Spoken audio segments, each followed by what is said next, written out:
Let's see this question. ये question दिया है हमें, the ratio of radio of to wires of same material is 2/1. If these wires are stretched by equal force, the ratio of stress produced in them is.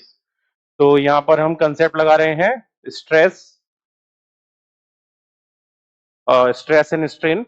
तो stress हमें यहाँ पे calculate करनी है। तो स्ट्रेस के लिए हमें दिया हुआ है कि ratio of radio of to wires of same material, material same है, रेडियस का रेशियो ये है, these wires are stretched by equal force, force equal है, तो ratio of stresses produced in them is, stress का रेशियो क्या आएगा दोनों के लिए, ये हमें निकालना है। तो यहाँ पे स्ट्रेस हमें चेक करना है, और इसके अलावा हम यहाँ पे फॉर्मूला यूज करेंगे यंग्स मॉडुलस ऑफ इलास्टिसिटी का। तो ये यंग्स मॉडुलस ऑफ इलास्टिसिटी भी इसमें इंक्लूडेड है।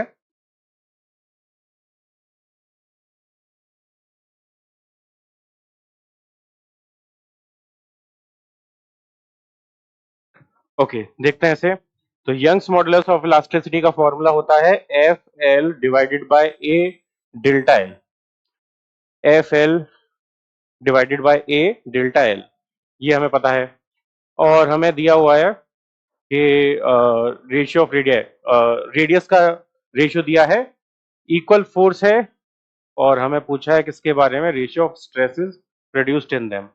तो स्ट्रेस का जो रेशियो आएगा उसको इस फॉर्मूले से नहीं, स्ट्रेस का रेशियो तो हम ऐसे ही लिख सकते हैं, stress of 1 divided by stress of 2 is equals to F upon A for 1 divided by F upon A for 2, क्योंकि एफ अपॉन ए फॉर्मूला होता है स्ट्रेस का, पहले मटेरियल के लिए दूसरे मटेरियल के लिए। ओके ठीक है, तो फिर यहाँ पे हमें यंग्स मॉडुलस की जरूरत नहीं है, तो सीधा स्ट्रेस के फॉर्मूले से काम चल जाएगा। ओके, तो इसे सॉल्व करते हैं। तो यहाँ पर ये हो जाएगा F1A2 divided by F2A1। Force same है, क्वेश्चन में बोला है, और एरिया का फॉर्मूला होता है पाई आर स्क्वायर। तो ये pi R2 square divided by pi R1 square, और रेडियस का रेशियो हमें क्वेश्चन में दिया हुआ है 2/1 है, यानी R1/R2 2/1 है।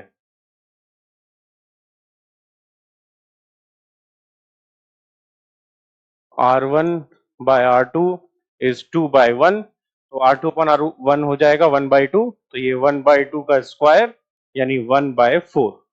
तो स्ट्रेस का रेशियो आ जाएगा हमारे पास 1/4। तो 1/4 यानी 1/4, ये मैच कर रहा है सी ऑप्शन से, हेंस सी ऑप्शन यहाँ पे करेक्ट।